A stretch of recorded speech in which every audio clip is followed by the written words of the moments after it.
The Illuminate Arts and Faith Conference in Chattanooga, Tennessee wants to help you find your tribe. Do you get way too excited about quoting Wendell Berry or C.S. Lewis in conversations with coworkers? Does your Spotify playlist include hymns, a little jazz, and a whole lot of Andrew Peterson?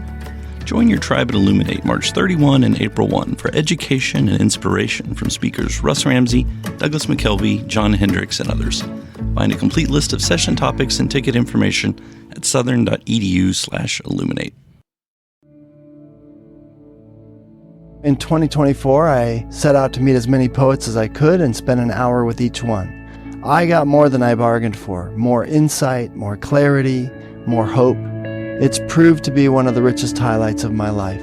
17 writers, 17 deeply human conversations that made me sit up and pay attention. Franz Kafka once said, if the book we're reading doesn't wake us up with a blow to the head, what are we reading for? A book must be the axe for the frozen sea within us.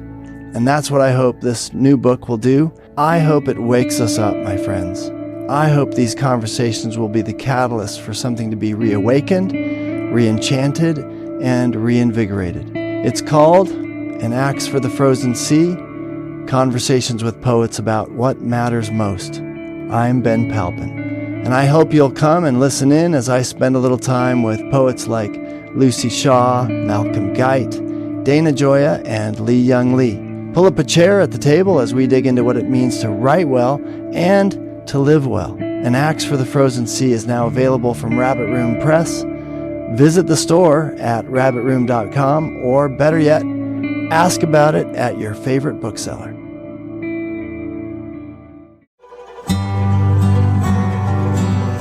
Welcome to the Habit Podcast, conversations with writers about writing. I'm Jonathan Rogers, your host.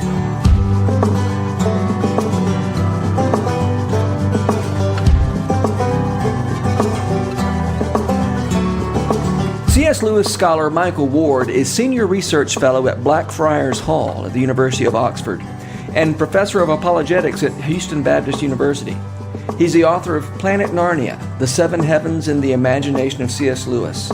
This is one of those rare books that change the way whole swaths of academics and general readers understand a beloved author's work. I know it changed the way I read the Narnia books.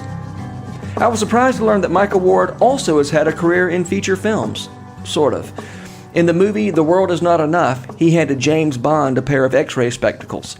You can see a picture of this memorable moment in cinematic history at his website, michaelward.net. Michael Ward, thank you so much for being on the Habit Podcast this morning. My pleasure. Thank you for having me, Jonathan. Good to speak to you. I say this morning. It's not even morning where you are, and who knows when people are listening to this whether it's morning or not. But in any case, so you wrote a book called Planet Narnia that came out about 12 years ago, I guess. And that book, it's a book that I intended not to be convinced by because you make a very surprising claim about the Narnia books. And I actually didn't read it for a long time because I thought there's just no way I want to be convinced by this seemingly odd idea. And then when I finally got around to reading it, actually enough people told me that it was a convincing book that I read it, and I was convinced myself. So in spite of all, you convinced me. I think maybe you have heard this before from people. They intended not to be convinced by Planet Narnia and were. That's right, yes. One of the first people to say that was Alan Jacobs, who kindly provided an endorsement for the book. Well, so... He started out with total skepticism, and gradually he had his castle of skepticism demolished. Well, can you real quickly sort of summarize the thesis of Planet Narnia? Yeah. In essence, the thesis is that there are 7 Chronicles of Narnia because there are 7 heavens or 7 planets in medieval cosmology. And C.S. Lewis, being a medievalist, knew all about those 7 heavens, those 7 planets. He writes about them extensively and described them as spiritual symbols of permanent value, which were especially worthwhile in his own generation.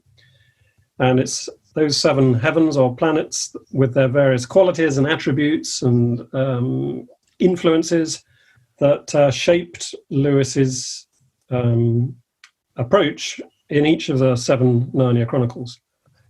You used the phrase, you said that Lewis considered the 7 heavens to be spiritual symbols of, I can't remember how you phrased it. Were you quoting him or were you just summarizing? Yeah, I was quoting him there. Spiritual symbols of permanent value. Of permanent value, yeah. Yeah. He says that in an article he wrote in 1935. So that's about 15 years before, well, it is 15 years before he published The Lion, the Witch, and the Wardrobe. And he said that when publishing a long, complicated poem that he himself wrote about the 7 heavens. And he gave a little explanation as to why he was bothering with so much imaginative energy spent on this seemingly old-fashioned antiquarian subject. And he said, it's because they are of continuing value in the human imagination.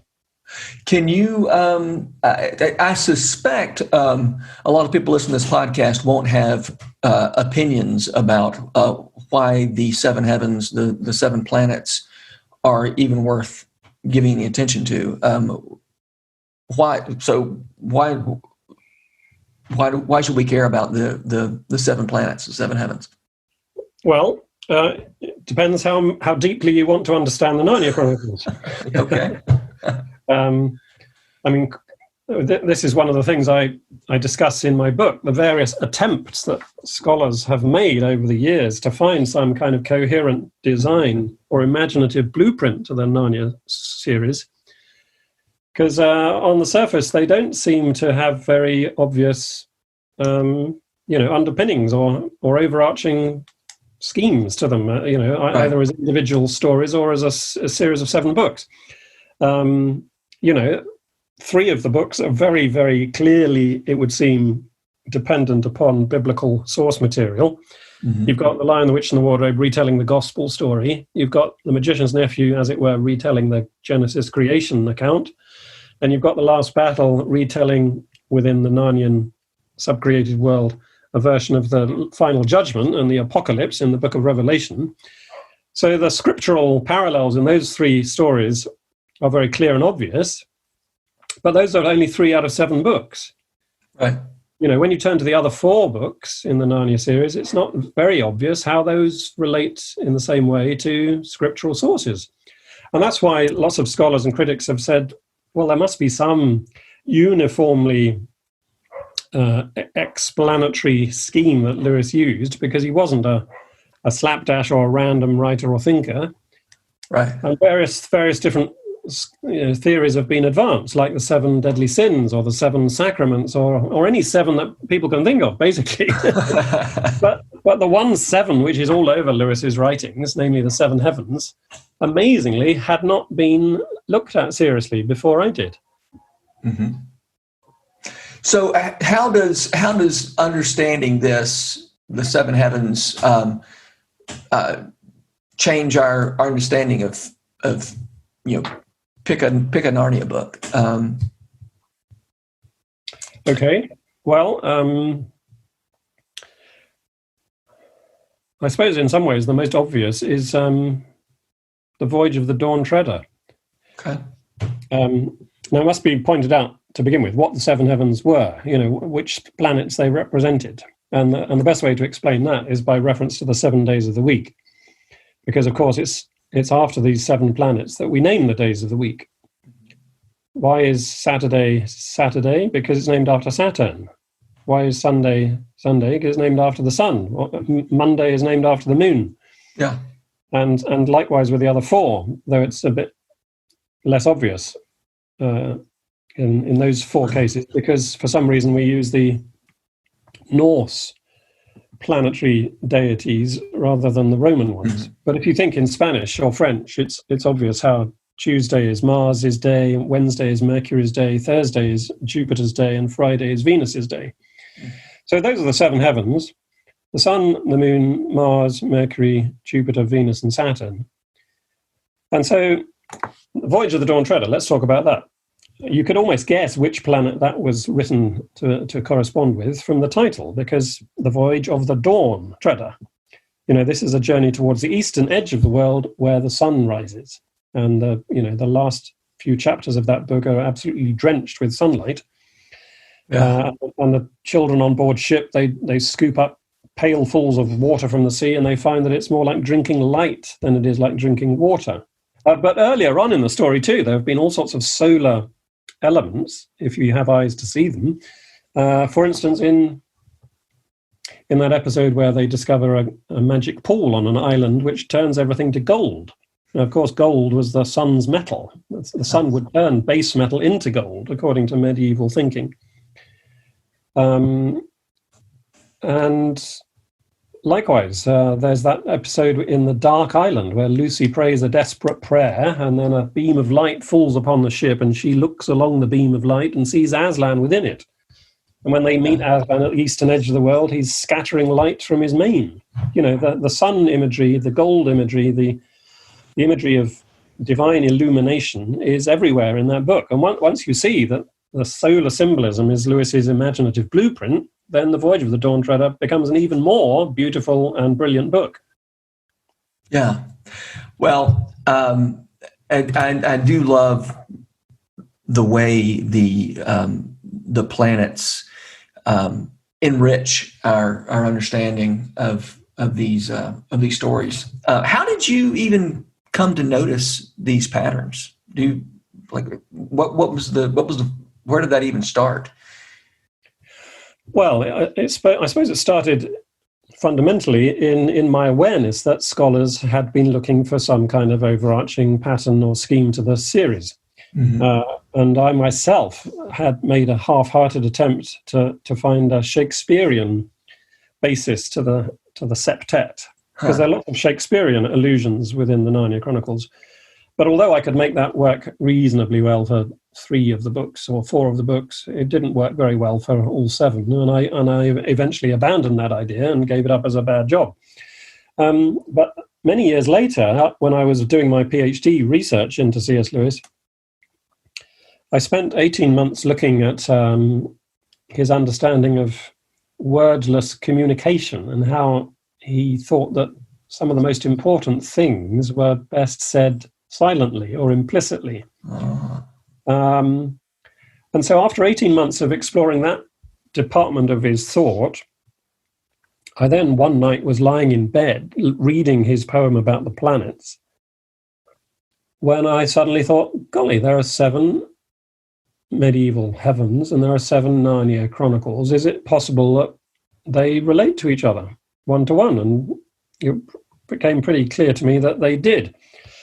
So I wasn't directly seeking it out at that point in my PhD researches, but the very fact that I had this sort of question at the back of my mind for many years meant that as it were, when I'd positioned my mind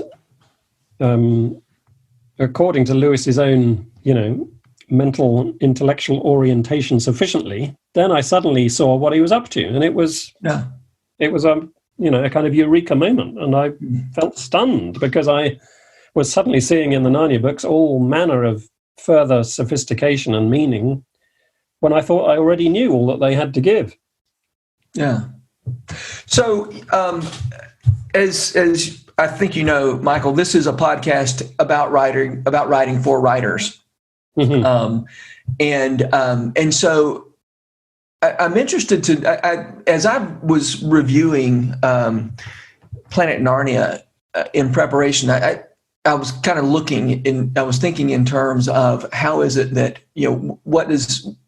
how is any of this relevant to writers? In other words, not just as readers or as literature scholars, but as writers. And I was especially interested in the idea and the question of why was Lewis quiet about this pattern? And I am especially interested in your an idea that you delve into, that the music of the spheres, the 7 planets in the medieval tradition and much older than medieval tradition, the idea was that in their movements they were making music, and music that we, as those of us who live on the earth, can't hear. Those of us who live below the moon can't hear.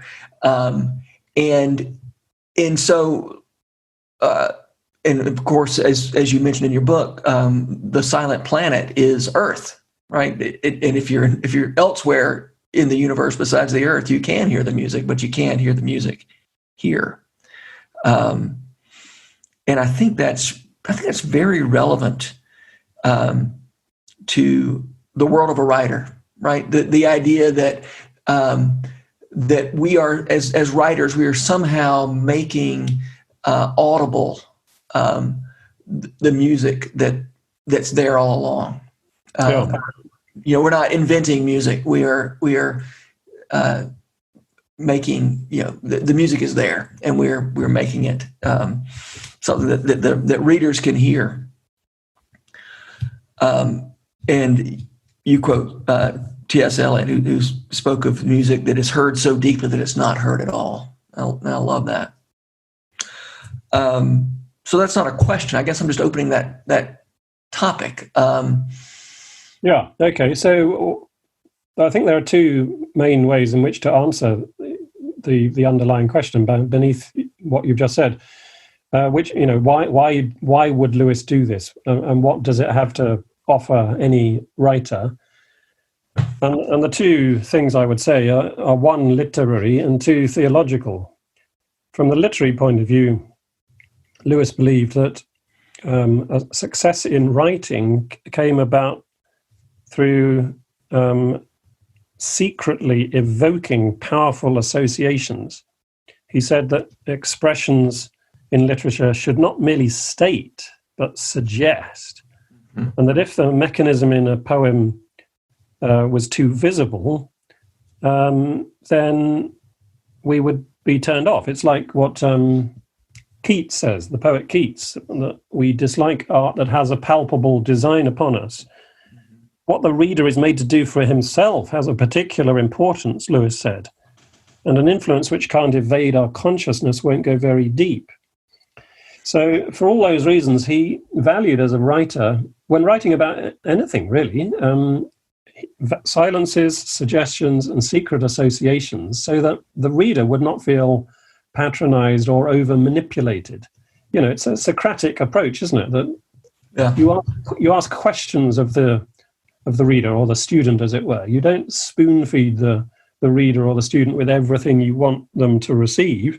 You set them up, you set them going, so that they learn almost without realizing that they're learning.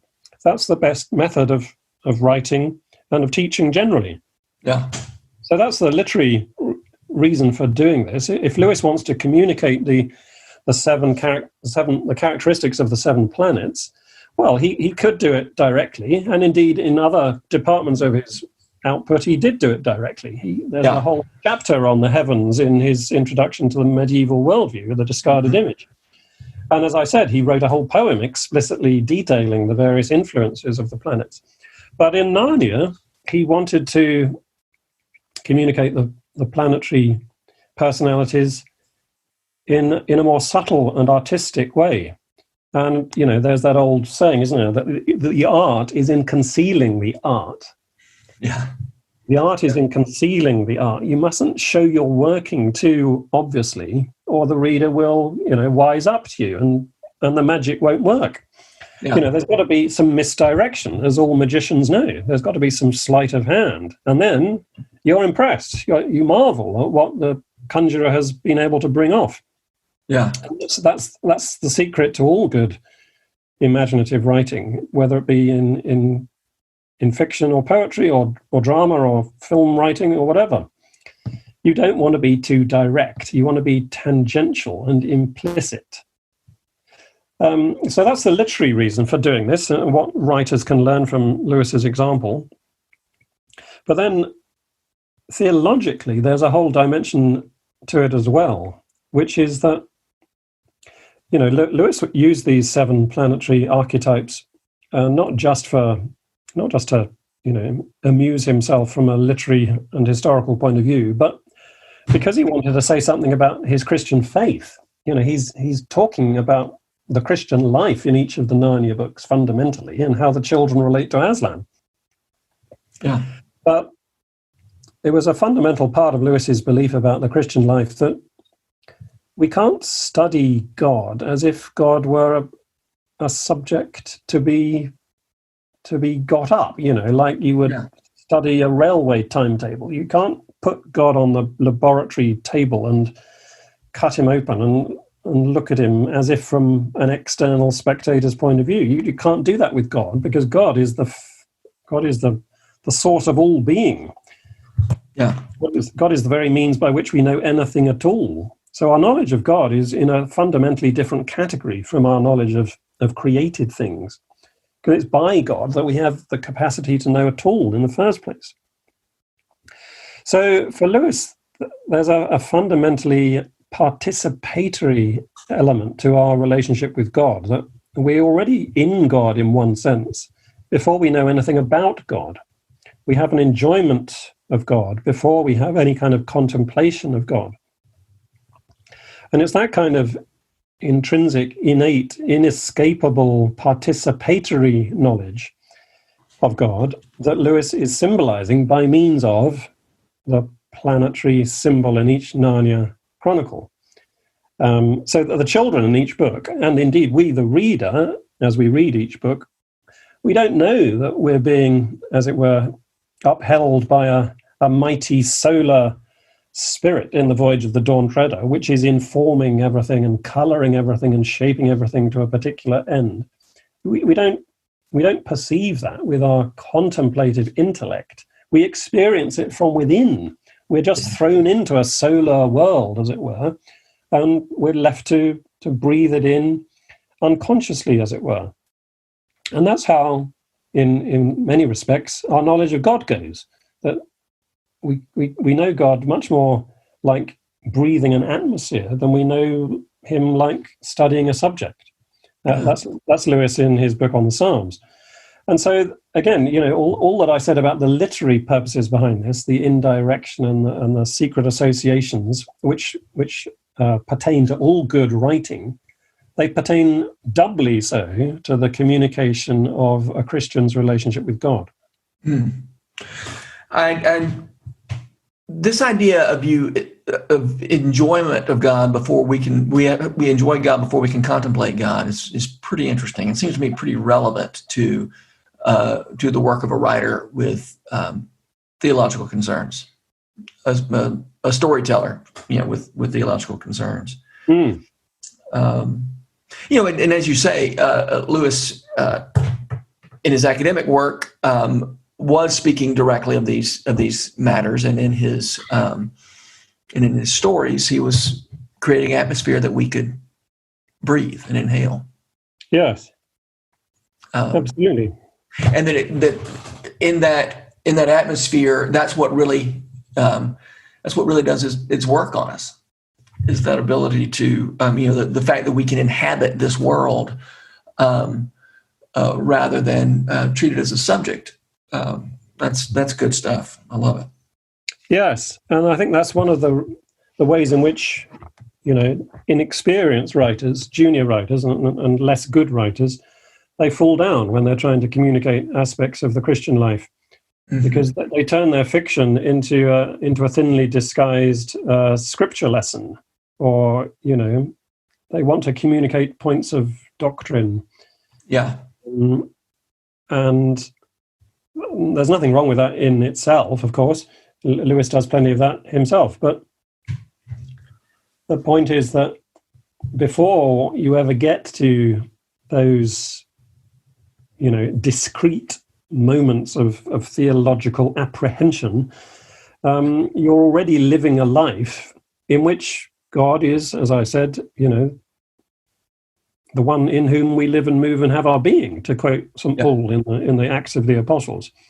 Long before we have knowledge about God in a theologically astute sense, we already have knowledge of God by virtue of the fact that we are God's creatures, that God has made us and is sustaining us in being from moment to moment. And it's that much more fundamental and essential component of the spiritual life that I think so many would-be Christian writers fail to appreciate. They think it's all about, as it were, ticking boxes on a doctrinal grid, or communicating particularly intense moments of spiritual experience. And as I say, there's nothing wrong with those things in and of themselves, but they are secondary. They come after this more foundational element of the relationship. Yeah. Flannery O'Connor talks about the idea that you don't have to understand a symbol for that symbol to do its work on you. Yes, absolutely. And indeed, sometimes the symbols work best when you don't even know they are symbols. Sure. Yeah. Yeah.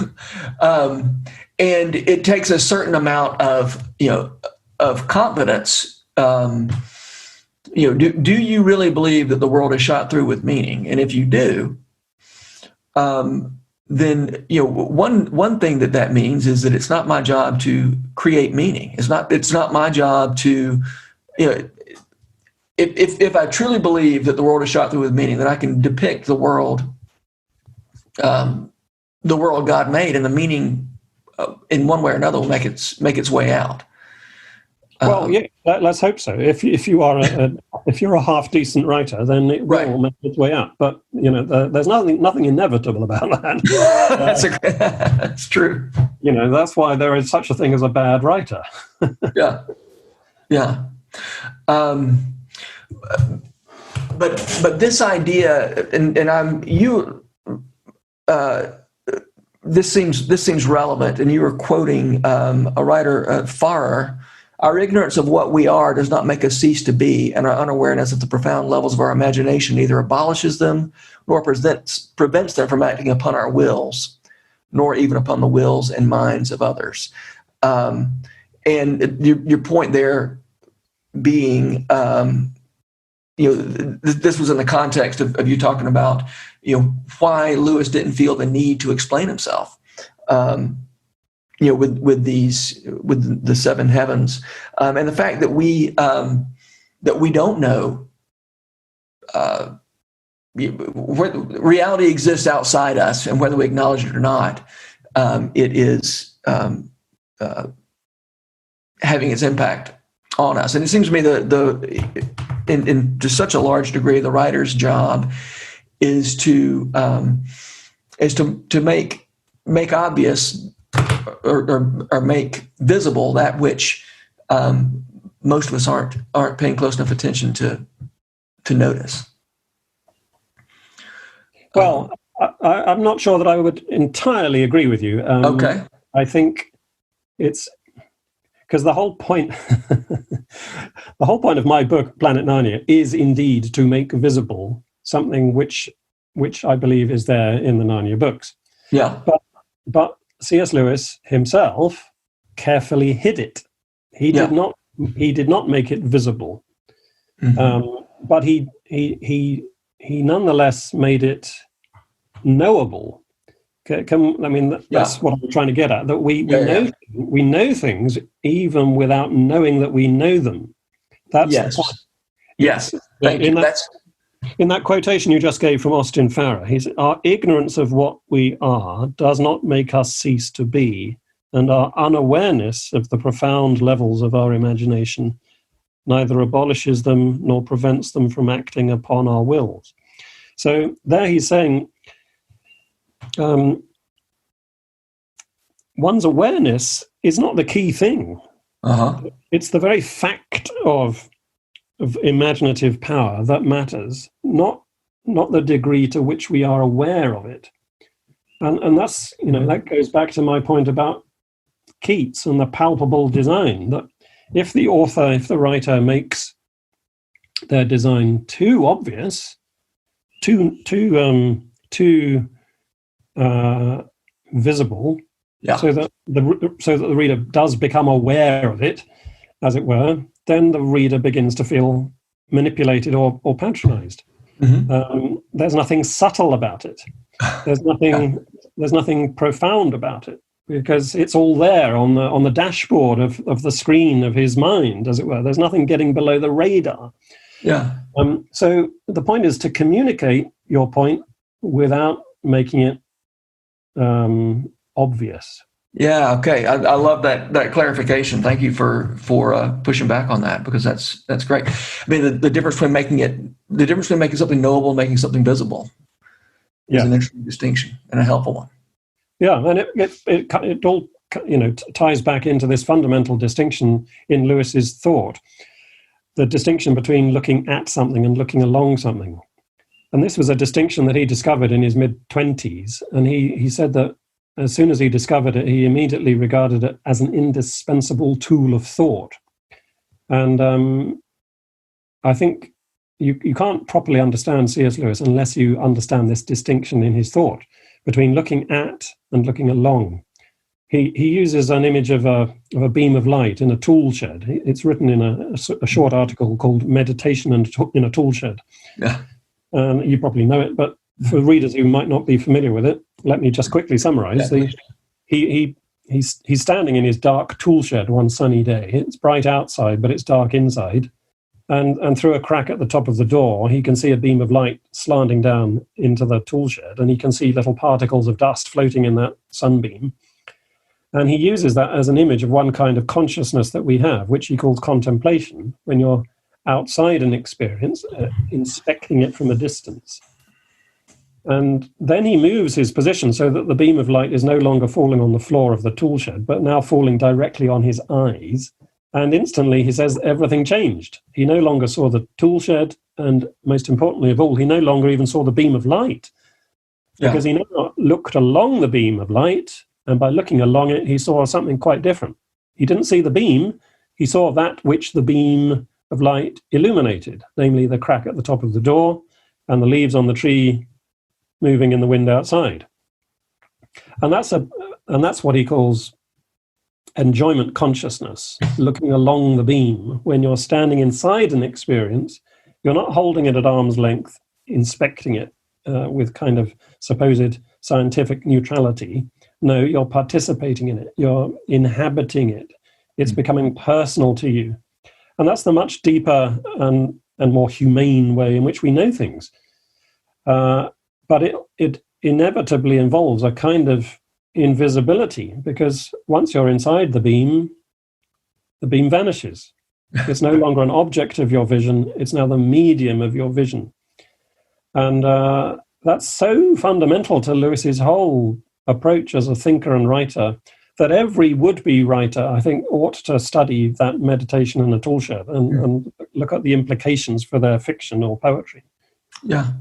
Is it fair to say that in the discarded image, in the chapter on the planets, he was looking at the beam and he was looking along the beam in the Narniad? Yes, absolutely. That's precisely the distinction. That in the discarded image, the chapter on the heavens, he's laying out from a literary historical point of view how the medieval people understood the seven influences, the seven heavens.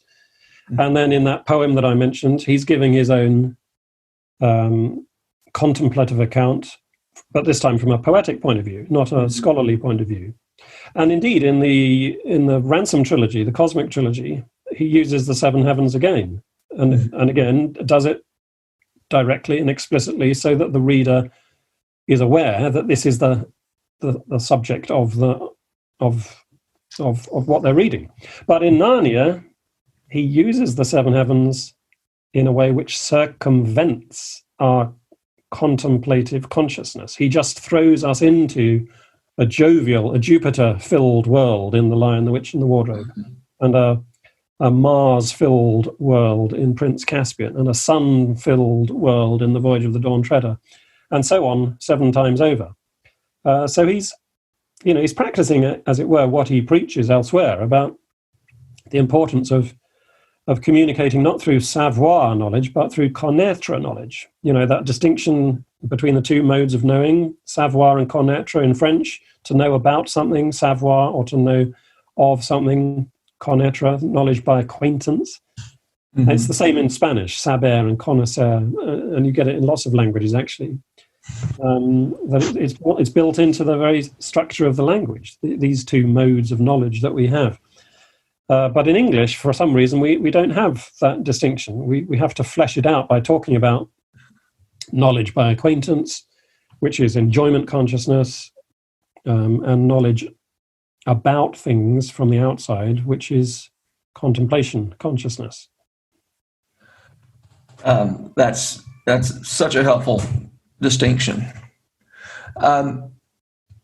Real quickly, is it in the discarded image that Lewis talks about our notion of outer space as being somehow empty, that sort of came along in the 20th century, is so different from the earlier understandings of the universe, in which there's color and dance and music and movement. Even the word outer space, suggests an emptiness that wasn't part of the medieval way of thinking about the universe. Absolutely, yes. Because Lewis was a scholar of the 16th century, he knew all about the shift from the Copernican cosmos to the post-Copernican, and then the Newtonian, and then the Einsteinian cosmos that we now believe ourselves to be living in. So he followed these paradigm shifts in scientific cosmological understanding very closely from his professional scholarly point of view. And he homes in on this word space as an indication of one of the things that changed in the process. That to the medieval mind, you didn't look up and out into empty space. That word wasn't available to you. It's a 17th century word. It was coined by the poet Milton in Paradise Lost, in that modern sense. I did not realize that Milton was the originator of that. Yeah. Lewis points that out in the discarded image, and the Oxford English Dictionary backs him up. So before the 17th century, you literally could not have said that you were looking up into space, because that word wasn't available to you. You would have been looking up into the heavens, the firmament, and there you would have had a very different experience. You wouldn't have felt that you were looking up into hollowness and blackness and vacuity. You would have felt you were looking into a realm of profound signification. And indeed, this place of the music of the spheres, this perpetual gloria that the seven heavens were singing constantly to themselves and to God, but which we on earth couldn't hear because we were always hearing it. It was inaudible to us because it formed the backdrop to our auditory experience. Absolutely. It's like when you live next door to an airport or a railway station. Yeah. Sooner or later, you just tune out the noise of the aircraft or the trains. And Lewis talks about people who are born next to the great cataract on the Nile in this collection. He says that they're born hearing the great sound of the waterfall, and it's only when they grow up and move 10 or 15 miles away so that they can no longer hear the sound of the waterfall that for the first time in their lives, they hear the sound of the waterfall because they now have a negative with which to contrast their positive experience of hearing that sound. Yeah. And until you have that negative, you're often not aware, again, with your contemplative consciousness, of what it is that you're knowing or experiencing. Is that the discarded image that he talks about, the people who live by the cataract of the Nile? I think it's actually in an essay, a lecture he gave called Imagination and Thought in the Middle Ages. So there may be something about it in the discarded image. Yeah. That's. I just feel like there's something really important here. I mean, I know there is. For writers, to understand this idea of making, giving readers a way of experiencing these realities that are swirling all around us, and you've already given us a way to think and talk about that, and I appreciate it. I think this is really valuable stuff, and this idea of looking along the beam. I think that's where a storyteller, a good storyteller, is a person who knows how to step into the beam, and show what he or she sees along that beam, and it's such. The ability to step outside the beam and look at the beam that's relevant too, right? I mean, as you pointed out, Lewis does both of those things and does both of them exceedingly well. Yes, indeed. It's largely because he had spent so long a time studying the seven heavens and their various symbolic significations, and indeed had been trying his hand at communicating them in various ways, academically, poetically, and in his trilogy of interplanetary adventures, that when he came to write about them implicitly, he was able to do it so skillfully. Because if he hadn't been so steeped in these seven symbols, I think it wouldn't have worked so well. It would have been in danger. He would have been in danger of turning the books into, as it were, allegories of the seven heavens. But they're not allegorical representations of the seven heavens. It's an almost unprecedented thing that Lewis has done, I think. This is one of the reasons why the Narnia books are such classic works, that they're doing something new, I think, in the history of fiction. It's absolutely brilliant what he was doing. But I think he could only have done it so well if he had spent so many decades of his life contemplating the planets from outside, so that when he chose to go inside, as it were, he could do it so harmoniously and with such familiarity that, I mean, he himself didn't need to think about it with his contemplative consciousness very much, because he himself knew them, he intuited them from inside already. Yeah, great. All right, well, Michael, we're getting close to the end of our time together, but I always like to end these conversations with the question, who are the writers who make you want to write? Well, of course, C.S. Lewis would have to be one, probably the top of the list, having read him so closely for so long. And one of the things I like about Lewis is that he writes in so many different genres and forms. You know, he's a master of different styles of writing. That's one of the most enviable qualities that he has as a writer, I think. But to get away from C.S. Lewis for a moment, well, it would almost be easier to ask the question the other way around. Which writers don't encourage me to write? Because any writer who's worth his salt or her salt inspires one to write in different ways. Because you know, as soon as you see writing done well, there's a little spur to imitating them or emulating them. It's the writers that are bad writers that don't inspire me to write. Writers who are clunky and too obvious, and or else are just self-indulgent and they have no care for the reader. But any writer who's, as I say, half decent, three-quarters decent, or a positive genius like C.S. Lewis, would encourage me to write. I think my own gifts as a writer, I'm sad to say, my own gifts are more in literary criticism than in fiction and poetry. I wish I were cut out to be a fiction writer or a poet. Maybe I'll discover within me at some point in the next few years those talents, but I'm not sure I've been given them. I seem to have been equipped with a different skill set of literary critical gifts and writing prose rather than and non-fiction rather than poetry or fiction. Well, I have to say your criticism in Planet Narnia has meant a lot to me, and so thank you for writing that book, and thank you for taking a little time to talk with me today about Lewis and about writing. My pleasure, Jonathan. Thank you very much for having me. The Rabbit Room has partnered with Lipscomb University to make this podcast possible.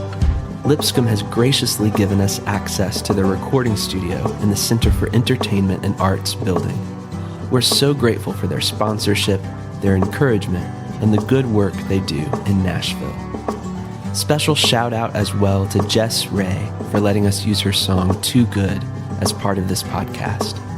Visit jessraymusic.com to hear more of her beautiful songs. Habit Membership is a library of resources for writers by me, Jonathan Rogers. More importantly, The Habit is a hub of community where like-minded writers gather to discuss their work and give each other a little more courage. Find out more at thehabit.co. This podcast was produced by The Rabbit Room, where art nourishes community and community nourishes art. All our podcasts are made possible by the generous support of our members. To learn more about us, visit rabbitroom.com, and to become a member, rabbitroom.com/donate.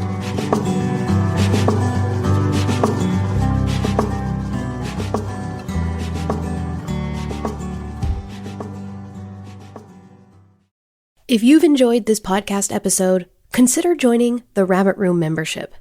Your membership helps sustain this community, funding everything from publishing and podcasts and theater productions to events and programs that support artists who create with a Christ-centered vision.